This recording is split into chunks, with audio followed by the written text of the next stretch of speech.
मम्मा जो है वो नहीं है क्योंकि वो कुछ दिनों के लिए बाहर गई है। ब्रश करवाती हूँ इसी से।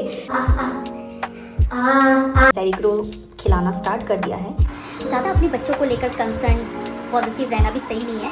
खुल्लम खुल्ला छोड़ दीजिए ताकि वो अपनी लाइफ को एंजॉय करे। आरव मुझे इतना ज़्यादा परेशान कर रहा है कि मुझे इसे ऐसे कैरी करना पड़ा।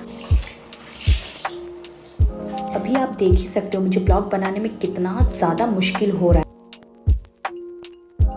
और उसमें मैं कंटेनर्स वगैरह रखूँगी लेकिन जगह ही नहीं है जहाँ मैं रख पाऊँ।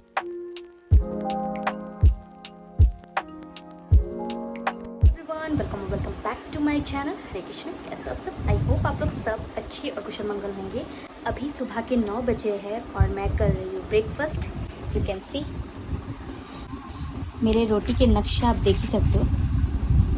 ये देखिए, ये फेस, ये नाक, ये होठ, ऐसा लग रहा है ना। ये फेस, ये नाक, ये होठ, तोता जैसा। ये जब भी मुझे आलसी फील होता है तो मैं ब्रेकफास्ट करने में भी आलसी करती हूँ। तो ऐसा ही बनता है मेरा रोटी। तो मैं ऐसे ही करती हूँ क्योंकि मुझे बनाने का ही मन नहीं करता है। मन से अगर बनाओ तो अच्छा बनता है, अगर मन से नहीं बनाओ तो अच्छा नहीं बनता। यही बात है। यहाँ मैंने चाय लिया है, चाय विथ पराठा। तो अभी मैं हूँ मम्मा के रूम पर। तो मम्मा जो है वो नहीं है क्योंकि वो कुछ दिनों के लिए बाहर गई है। 7-8 दिनों के अंदर वो आ जाएगी। तो वो बाहर गई है तो मैं यहाँ पर आरव के साथ हूँ और हमारा जो 2 घर है वो मैं संभाल रही हूँ। मम्मा के रूम को भी मैं संभाल रही हूँ और मेरा जो रूम है वो उसको भी मैं संभाल रही हूँ। मेरे रूम में इतना मेरा काम नहीं है क्योंकि नीचे ही खाना वगैरह खा रहे हैं, क्योंकि सामान, किचन का सामान सब यहाँ पर मैंने शिफ्ट कर लिया। जब मेरे नानी के घर से लोग आए थे तो मैं बताना भूल गई कि मेरे नानी के घर से कौन कौन आए थे। मेरे नानी के घर से आए थे मेरे बड़े जीजू और मेरी बड़ी दीदी और मेरी छोटी बहन। तो 3 लोग आए थे आरव के बर्थडे के दिन। तो मैं उनसे आपको मिलवा नहीं पाई। वैसे भी आप जानते ही हो उनके बारे में मैंने आप सबको इंट्रोड्यूस करवा ही दिया है, तो बताने का ज़रूरत नहीं है। 3 दिन वो रहे और वो चले गए और मुझे शूट करने का भी टाइम नहीं मिला। इतने दिनों बाद मेरे बड़े जीजू, मेरी बड़ी बहन और छोटी बहन आए थे तो उनके साथ थोड़ा गपशप किया। तो काम वगैरह भी था क्योंकि लोग ज़्यादा होने से काम बढ़ जाता है, आपको भी पता है। काम में ही बिज़ी रहे और कुछ भी कर नहीं पाए। और ऊपर से तो आरव शैतानी तो करता रहता है। मम्मी गई है अभी बाहर कुछ दिनों के लिए आउट ऑफ स्टेशन। तो वो आएगी कुछ 7-8 दिनों के बाद वो आ जाएगी। तो अभी मैं फ़िलहाल यहाँ पर अकेली हूँ। 2 घर मैं संभाल रही हूँ। तो मेरा जो काम है यहाँ पर ही ज़्यादा है, मतलब मेरे मम्मा के रूम पर। ऊपर इतना काम नहीं है। ऊपर बस मैं देख कर आती हूँ, डस्टिंग वगैरह करके पोछा वगैरह लगा कर आ जाती हूँ। यहाँ पर ही सारा काम रहता है क्योंकि खाना यहाँ पर खा रहे हैं तो आप सोच ही सकते हो कि यहाँ पर काम ज़्यादा रहता है। तो चलो फटाफट से मैं ब्रेकफास्ट कर लेती हूँ। और आरव भी सोया हुआ है। आरव के उठने के पहले मैं इस रूम को भी, मतलब मेरे मम्मा के रूम को भी मैं पोछा लगा लेती हूँ। वो उठने के बाद मैं कर ही नहीं पाऊँगी तो उसको ऊपर ले जाकर भी उसे खिलाना है। ये लेट से सोया था। आरव रात को काफ़ी लेट से सोया था। 1 बज गया था सोते सोते। तो अभी उसे सोने दो, लेट से उठने दो, कोई प्रॉब्लम नहीं है। यहाँ का भी मैंने काम ऑलमोस्ट कर लिया है, बस मुझे पोछा लगाना है। और ऊपर वाले रूम का भी, जो मेरा जो रूम है उसका काम भी मैं करके आ गई। बस डस्टिंग वगैरह किया, पोछा वगैरह मैं लगा कर आ गई। तो फटाफट से ब्रेकफास्ट कर लेते हैं, उसके बाद मैं आपसे मिलती हूँ। अभी मैं आरव को ये मिमी का जो माइल्ड टोडलर टूथपेस्ट है ये यूज़ करती हूँ। अभी मैं उसे ब्रश करवाती हूँ इसी से, तो आप देख सकते हो। और ये रहा आरव का टूथब्रश, ये मैंने कैंटीन से लिया है आरव के लिए।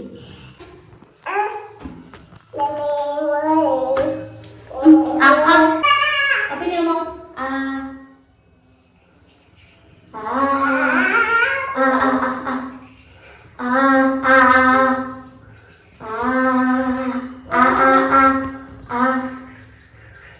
मेरा जो आरव पेटू है वो अच्छे से ब्रश कर लेता है, उसे कोई भी प्रॉब्लम नहीं होता है।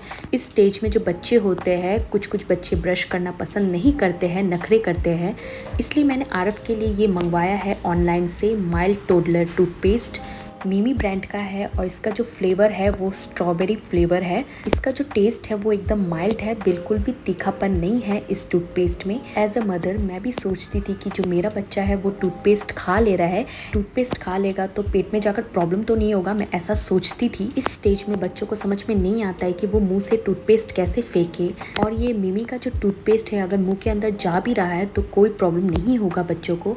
अभी तक तो मेरे आरव बेटू को कोई प्रॉब्लम नहीं हुआ है। ये मिमी का जो टूथपेस्ट है ये शुगर फ्री है और ये फ्लोराइड फ्री है। इसमें ट्रिपल कैल्शियम और फॉस्फेट है जो कि बच्चों के दांतों को एकदम स्ट्रांग और हेल्दी रखता है। जब आरव 22 मंथ्स का हो गया था तब से मैं ये टूथपेस्ट यूज़ कर रही हूँ आरव पे। अभी मैं आरव को खिला रही हूँ सेरिग्रो। आरव 2 इयर्स को हो गया है इसलिए मैंने सेरिग्रो खिलाना स्टार्ट कर दिया है। इसको मैंने अच्छे से ग्राइंड कर लिया, नहीं तो ऐसे अगर मैं आरव को खिला रही थी तो आरव बिल्कुल भी खाना पसंद नहीं करता है, वो डायरेक्ट ही उल्टी कर देता है। मैं उसे ग्राइंड करके ही खिला रही हूँ। तो अभी अगर आपका जो बच्चा है वो एक्स्ट्रा फूड नहीं ले रहा है तो आपके पास कोई ऑप्शन ही नहीं रहता पैकेट फूड खिलाने के अलावा, क्योंकि आरव कुछ भी नहीं खाता, ना ही वो बिस्किट खाता है ना ही कुछ ब्रेड्स। बहुत कुछ मैंने उसे खिलाने को ट्राई किया बट वो कुछ भी नहीं खाता है, सिवाय चावल खिचड़ी और पैकेट फूड के अलावा वो कुछ भी नहीं खाता है। तो मेरे पास कोई ऑप्शन ही नहीं रहा, मैं उसे क्या खिलाऊं। मैं उसे हर तरीके का बनाकर खिलाती हूँ लेकिन वो कुछ भी नहीं खाता है। मेरी मम्मी ने भी हार मान लिया, मम्मी ने भी इसे इतना खिलाने का कोशिश किया लेकिन ये कुछ भी नहीं खाता है। तो हम जब खाना खाते हैं तो वो हमारे साथ बैठकर खाना खाता है, बस यही है। तो ये अच्छी बात है कि वो हमारे साथ बैठकर खाना खाता है। तो जब हम चावल खा रहे होते हैं तो वो भी हमारे साथ सादा चावल, बना हुआ चावल खाता है, तो उसे पसंद है। तो हम उसे नॉर्मली प्लेट पर दे देते हैं तो वो उठाकर 1-2 उठाकर खाता है। उसे स्पाइसी के अलावा कुछ भी पसंद नहीं है, उसे ज़्यादा ही झाल खाना पसंद है। तो जब भी हम कढ़ी बनाते हैं ज़्यादा, हम आपको पता ही है कि हम ज़्यादा स्पाइस ऐड करते हैं तो वो चीज़ वो खा लेता है, उसे पसंद है तो वो हमारे साथ बैठकर खा लेता है। कुछ भी अगर मीठा चीज़ मैं उसे दूँ तो वो कुछ नहीं खाता है। एक्स्ट्रा फूड, आइसक्रीम, केक कुछ भी नहीं खाता है। उसके बर्थडे का भी उसने केक बिल्कुल भी नहीं खाया। तो सोचिए कैसा जो बच्चा है। अभी के बच्चे सब खाते हैं लेकिन ये कुछ नहीं खाता है, केक, आइसक्रीम कुछ पसंद नहीं है इसे। तो ये अच्छी बात है, अच्छा चीज़ है कि वो ये सब नहीं खाता है। तो बोलना तो नहीं चाहिए, अभी तक इसका कोई प्रॉब्लम हुआ नहीं है। ऐसा कुछ बोलते हैं ना कि पेट में कीड़ा आ जाता है, ये होता है, इसका अभी तक कुछ ऐसा हुआ नहीं है। अगर मैं कहीं जर्नी कर रही हूँ तो मैं उसे एक्स्ट्रा सामान ही खिलाऊंगी, रास्ते में तो उसे बनाकर मैं खिला नहीं सकती। तो इसी चीज़ के लिए मैं थोड़ा डरती हूँ। अगर मैं कहीं ट्रैवल कर रही हूँ, कहीं बाहर जा रही हूँ तो मैं उसे कहाँ से बनाकर उसे खिलाऊंगी। तो अभी मैं इसे फ़िलहाल सेरिग्रो खिला रही हूँ। और एक चीज़ मैं खिलाती थी, सीरियल, रागी राइस सीरियल मैं उसे खिलाती थी, उसमें स्ट्रॉबेरी फ्लेवर भी था। तो रागी सीरियल मैं उसे खिलाती हूँ, अभी भी खिलाती हूँ। तो वो चीज़ मुझे ऑनलाइन से ऑर्डर करना पड़ेगा, किसी भी ऑनलाइन साइट से आप उसे ऑर्डर कर सकते हो। तो जब आपका बच्चा पैकेट फूड के अलावा कुछ नहीं ले रहा हो तो एक माँ के पास कोई ऑप्शन नहीं रहता कि पैकेट फूड देने के अलावा। पैकेट फूड के अलावा मैं उसे अभी कुछ भी नहीं दे पा रही हूँ। तो ये मेरी ही गलती है कि मैंने उसका पहले से ही आदत नहीं डाला। नहीं, मेरी गलती भी नहीं हो सकती, मैंने उसे बचपन में सब कुछ ट्राई करवाया, फ्रूट्स वगैरह मैंने उसे सब कुछ खिलाया लेकिन वो नहीं खाता है, उसे ज़बरदस्ती खिलाना पड़ता है। तो वही बात है, तो ये मेरी भी गलती नहीं है। हर बच्चा सेम नहीं होता है, किसी को हाथ में पकड़ा दो तो वो खा लेता है, थोड़ा थोड़ा करके खा लेता है। लेकिन मेरे बच्चे को मैंने बचपन से ही उसके हाथ में पकड़ाकर उसे खिलाया है, खिलाने के लिए दिया है, लेकिन उसने नहीं खाया है। वो ट्राई करने का भी कोशिश नहीं करता है। मैं उसे बहुत ट्राई करती हूँ कि वो अपने हाथ से लेकर कुछ चीज़ें खाए। अभी वो खाना तो खा लेता है, ऐसा नहीं है कि चावल वगैरह नहीं खाता है, वो खा लेता है, लेकिन एक्स्ट्रा जो फूड होता है वो नहीं खाता है, लाइक फ्रूट्स ये सब भी नहीं खाता है। तो ये चीज़ मैंने डॉक्टर को भी पूछा तो डॉक्टर ने कहा कि हर बच्चे सेम नहीं होते, धीरे धीरे वो सीख जाएगा। तो देखते हैं वो कैसे सीखता है। तो अभी के लिए फ़िलहाल मैं उसे, अभी आप देख ही सकते हो, ये सेरिग्रो मैंने बना लिया है तो मैं अभी उसे यही खिलाऊँगी। तो हम नीचे रह रहे हैं तो वहाँ टीवी भी नहीं है, तो अभी आरव को टीवी देखने दो। पूरे दिन में थोड़ा बहुत स्क्रीन टाइम सही है, ऐसा नहीं कि आपको 24 आवर्स अपने बच्चों को स्क्रीन टाइम के लिए बिठा कर रखना है, ऐसा नहीं है। तो थोड़ा बहुत स्क्रीन टाइम सही है। हम नीचे रह रहे हैं तो वहाँ टीवी नहीं है, तो आरव बहुत शैतानियाँ करता है, वहाँ पर जितने भी सामान है वो फेंकता रहता है, नीचे फेंकता है, तो वहाँ बदमाशियाँ करता रहता है, क्योंकि नीचे टीवी नहीं है, यहाँ पर खेलता भी है और टीवी भी देखता है। तो चलो फटाफट से मैं इसे ब्रेकफास्ट करवा देती हूँ, काफ़ी टाइम हो गया है। सो गाइस, आप देख सकते हो आरव के नेल्स कितने गंदे हो रखे हैं। तो आप जितना भी हाइजीन मेंटेन करो, पहले जैसा नहीं होगा। आपने देखा ही होगा कि बचपन में मैं आरव का कितना हाइजीन मेंटेन करती थी, लेकिन अभी नहीं हो पाता। जितना वो बड़ा हो रहा है, शैतानियाँ करता है, गंदे चीज़ों को पकड़ता है, बाहर जाकर मिट्टियों से खेलता है, तो नेल्स तो गंदे होने ही होने हैं। तो मैं इसे कट कर देती हूँ। और आप देखो पूरे बॉडी पर, गर्मियों की वजह से पूरे बॉडी फेस पे घमौरिया हो रखा है। और देखिए इतना गिरता पड़ता है फेस पे, देखिए कहाँ कहाँ जो दाग है आप देख सकते हो। मैं कितना इसे संभालूँ, कितना देखूँ, नहीं हो पाता है। मैं क्या बताऊँ, इस स्टेज पर बच्चे बहुत ज़्यादा शैतानियाँ करते हैं, तो आप संभाल ही नहीं पाओगे। तो उसे कहाँ पर लग रहा है, कहाँ वो गिर रहा है, आपको पता ही नहीं चलेगा कि वो कहाँ पर गिरा, उसे कहाँ चोट लगी, आपको समझ में ही नहीं आएगा। बाद में जाकर जब आप उसके बॉडी पर चोट देखते हो, तभी पता चलता है कि वो कहीं गिरा है, उसे चोट लगी है।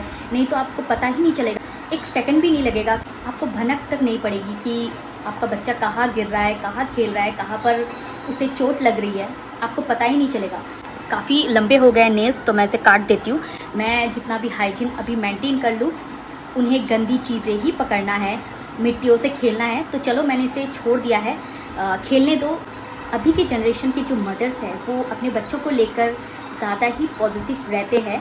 पहले जनरेशन के लोग इतना देखते नहीं थे बच्चों को, कहीं भी खेलो, कहीं भी भागे, कहीं भी गिरे, उन्हें फ़र्क नहीं पड़ता था। फ़र्क पड़ता था लेकिन वो खुल्लम खुल्ला छोड़ देते थे।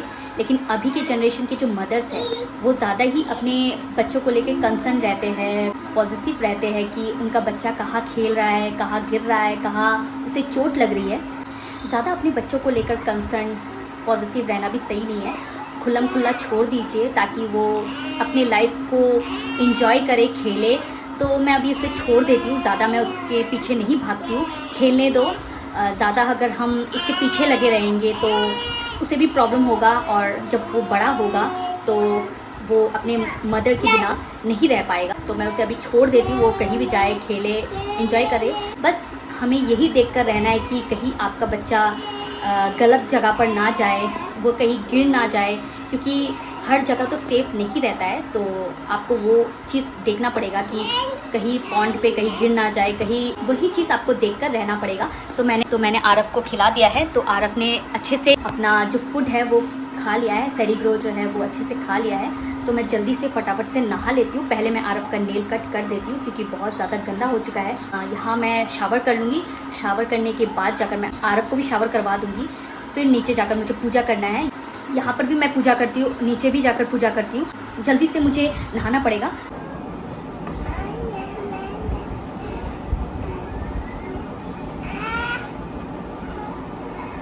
अभी मेरा जो बेटू है वो नेल कट करवाने में बहुत ज़्यादा नखरे करता है। पहले जब छोटा था तब तो इतना नहीं करता था, अब तो क्या बोलूँ, जितना बड़ा हो रहा है इसका नखरे क्या बताऊँ, इतना बढ़ते जा रहा है। उसी के नेल कटर से मैं इतने आराम से उसका नेल कट करती हूँ और वो ऐ करता ही रहता है। हमारा जो आरव बेटू है वो एक बच्चा नहीं 3 बच्चों के बराबर है। यहाँ तक हमारी जो ऑनर है वो भी आरव के बारे में कहती है, क्योंकि उनके भी ग्रैंड चाइल्ड है, पोता पोती है, लेकिन वो आरव की तरह नहीं है। बदमाशियाँ करते हैं बट कम, लेकिन आरव का बदमाशियाँ तो मैं क्या बोलूँ, हद से ज़्यादा है। बदमाशी क्यों करते हो?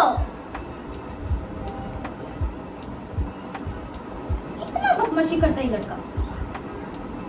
यहाँ मैंने भगवान का पूजा कर लिया है मम्मी के रूम पे, आप देख सकते हो।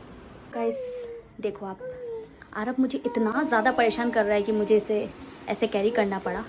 जैसे मैं बचपन में इसे बांधती थी, मतलब जब ये छोटा था तब मैं बांधती थी, अभी मुझे फिर से ऐसे इसको बांधना पड़ रहा है। और इसने मेरा कपड़ा जो है वो भी भिगा दिया। मैंने जो पहले पहना था जो कपड़ा वो भी इसने भिगा दिया, क्योंकि मैंने उसे डायपर नहीं पहनाया तो मेरे ऊपर ही टॉयलेट कर दिया जब मैंने उसे कैरी किया। तो देखिए, तो अभी मैं ऊपर जा रही हूँ। कुछ कपड़े हैं धोए थे, उसे कॉम्फर्ट में भिगो कर रखा था, तो वही मैं सुखाने जा रही हूँ। चलो, बच्चा लेकर कितना तकलीफ़ होता है आप सोच ही सकते हो, और ब्लॉग बनाना तो दूर की बात।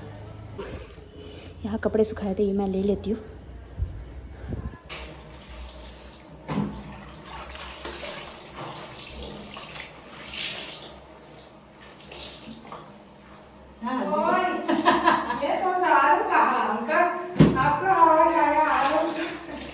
बांध के रखा है। रो रहा है ऐसे ही फालतू में रो रहा है। इतना परेशान करता है। मैंने आरव को मेरी जो मम्मा के सामने जो नेबर है उनके घर पर रखा, तो वो इतना रो रहा था, इसलिए मैंने उसे पीठ पर बांधकर कैरी कर लिया है, क्योंकि मुझे छत पर जाना है कपड़े सुखाने। मम्मा होती तो उनके पास रख कर आती, लेकिन मम्मा तो थी नहीं, इसलिए मुझे लेकर आना पड़ा साथ ही। अभी आप देख ही सकते हो मुझे ब्लॉग बनाने में कितना ज़्यादा मुश्किल हो रहा है। So guys, मैंने आरव को खिला दिया है दोपहर का लंच। अभी मैंने अपने लिए लंच निकाल लिया है। तो ये सब इनमें से मैंने कुछ भी नहीं बनाया। ये जो सामने मेरी मम्मा के रूम के सामने जो दीदी रहती है उन्होंने बनाया है। तो उन्होंने मुझे एक कड़ी, पनीर का कड़ी बनाया, और यहाँ पर पकोड़े, और यहाँ पर मिक्स सब्जी, और ये करेला का सब्जी, और इसे कहते हैं डिफरेंट टाइप के हर्ब से बनते हैं। ये इसे कहा जाता है हमारे कल्चर में चिंचू। ये एक सलाद टाइप है, तो हम इसे कहते हैं चिंचू। बहुत ही स्वादिष्ट होता है। तो जो मैं लंच कर रही हूँ इनमें से मैंने कुछ भी नहीं बनाया, क्योंकि आरव को लेकर बहुत ज़्यादा मैं टायर्ड हो गई थी, और दीदी ने भी देखा कि आरव को लेकर मुझे काफ़ी तकलीफ़ हो रहा है, इसलिए उन्होंने बना कर दिया। तो उन्होंने कहा कि तू बस चावल बना ले और मैं कड़ी और सब्ज़ी मैं दूँगी। हम मोस्टली नीचे बैठकर ही खाना खाते हैं, हम टेबल में नहीं खाते हैं, क्योंकि हमारे कल्चर में नीचे ही बैठकर खाया जाता है। और मैं जितना भी ब्लॉग्स बनाती हूँ वो नीचे बैठकर ही मैं ब्लॉग्स बनाती हूँ। मुझसे ऊपर बैठकर चेयर में बैठकर ब्लॉग शूट करना मुझसे नहीं हो पाता, या बिस्तर में बैठकर ब्लॉग शूट करूँ। जहाँ मुझे कंफर्टेबल फील होता है मैं वहीं बैठकर ब्लॉग शूट कर लेती हूँ। और इतने गर्मियों में चेयर में बैठकर, सोफ़ा में बैठकर, बिस्तर में बैठकर मुझसे नहीं होगा, तो मैं नीचे ही बैठकर ब्लॉग शूट कर लेती हूँ। तो हम मोस्टली नीचे बैठकर ही खाना खाते हैं। तो जिनका नी में पेन है या फिर कमर दर्द है तो वो चेयर टेबल में बैठकर खाते हैं। हमारे कल्चर में चाहे हमारे यहाँ रिच फैमिली से बिलोंग करते हैं या मिडिल क्लास फैमिली से बिलोंग करते हैं या उनसे भी नीचे फैमिली से बिलोंग करते हैं, वो सब ही नीचे बैठकर ही खाना खाते हैं। आरव यहाँ खेल रहा है, उसको मैंने खिला दिया है। तो ये जो रूम है वो काफ़ी पुराना है, तो इसका क्लीनिंग करना काफ़ी मुश्किल होता है, बहुत ही ज़्यादा गंदगी जम जाता है। अगर आपके नेबर्स अच्छे होंगे ना तो आपको कभी भी किसी भी चीज़ की प्रॉब्लम नहीं होगी। तो आपको भी उनके साथ अच्छा बिहेव करना पड़ेगा, तभी वो आपके साथ अच्छे से बिहेव करेंगे और आपके साथ अच्छे से रहेंगे। तो मैं आई थी अपने रूम पर, मुझे करना था अपने किचन का मेकओवर। तो मैंने आपको दिखाया ही था कि मैंने वॉलपेपर लिया है किचन मेकओवर के लिए। तो आज मेरे पास टाइम था कि मैं किचन के स्लैब में ये वॉलपेपर लगा लूँ। टू बी ऑनेस्ट ये अकेले करना बहुत ही ज़्यादा मुश्किल है, और वैसे भी किचन भी छोटा है और उसके स्लैब भी बहुत ही ज़्यादा छोटे हैं। किचन का जो ऊपर वाला स्लैब है उसमें मेरे कंटेनर्स भी अच्छे से नहीं बैठते, और इसमें मैं ज़्यादा कंटेनर्स भी नहीं रख सकती। बड़े जो कंटेनर्स हैं वो तो आते ही नहीं हैं ऊपर वाले स्लैब में। नीचे भी कुछ ऐसा नहीं दिया गया है जहाँ पर मैं अपने बड़े बड़े कंटेनर्स रख पाऊँ। जहाँ मेरा चूल्हा है वो भी बहुत ही ज़्यादा मुश्किल से बैठता है, मैं क्या बताऊँ। मैंने सोचा था कि मैं स्टील के रैक भी रखूँगी जहाँ पर मैं अपने छोटे छोटे कंटेनर रखूँ, लेकिन किचन में आप देख ही सकते हो थोड़ा सा भी जगह नहीं है जहाँ पर मैं अपना जो रैक है वो रख सकूँ। ऊपर जो आप देख सकते हो रैक लगाया हुआ है प्लास्टिक का, वो भी मैंने मुश्किल से फिट किया है। मैंने सोचा था कि मैं फ्लिपकार्ट नहीं तो मीशो से स्टील का जो रैक है वो ऑर्डर कर लूँगी और उसमें मैं कंटेनर्स वगैरह रखूँगी, लेकिन जगह ही नहीं है जहाँ मैं रख पाऊँ। तो आप बताओ मैं इस किचन का क्या मेकओवर करूँ, और यहाँ मैं कितने साल भी रहूँगी। फिर मुझे जाना है क्वार्टर। फिर भी मैं थोड़ा बहुत कर रही हूँ, क्योंकि अभी मैं एक कंटेंट क्रिएटर हूँ, ब्लॉग्स बनाती हूँ, तो मेरे रूम को भी अच्छा दिखना पड़ेगा, मेरे किचन को भी अच्छा दिखना पड़ेगा। इसलिए मैं अपने छोटे से किचन का मेकओवर कर रही हूँ, चाहे ये रेंट का रूम ही क्यों ना हो। भगवान ने चाहा तो मैं एक छोटी सी कंटेंट क्रिएटर से एक बड़ी कंटेंट क्रिएटर बन पाऊँ। तो मैं ये फर्स्ट टाइम वॉलपेपर लगा रही थी तो मुझे काफ़ी प्रॉब्लम हुआ, काफ़ी मैं स्ट्रगल कर रही थी। मैंने एक गलती कर दी, जो कि वॉलपेपर का जो पीछे वाला जो स्टिकर है वो मैंने खोल दिया, जिस वजह से मेरा जो वॉलपेपर है वो हर जगह उसका जो गम है वो चिपक रहा था। मैं ज़्यादा कर नहीं पाई और भी मुझे वॉलपेपर चिपकाना है। तो आज का ब्लॉग बस यहाँ तक ही, मिलते हैं नेक्स्ट ब्लॉग पे। So till then bye guys.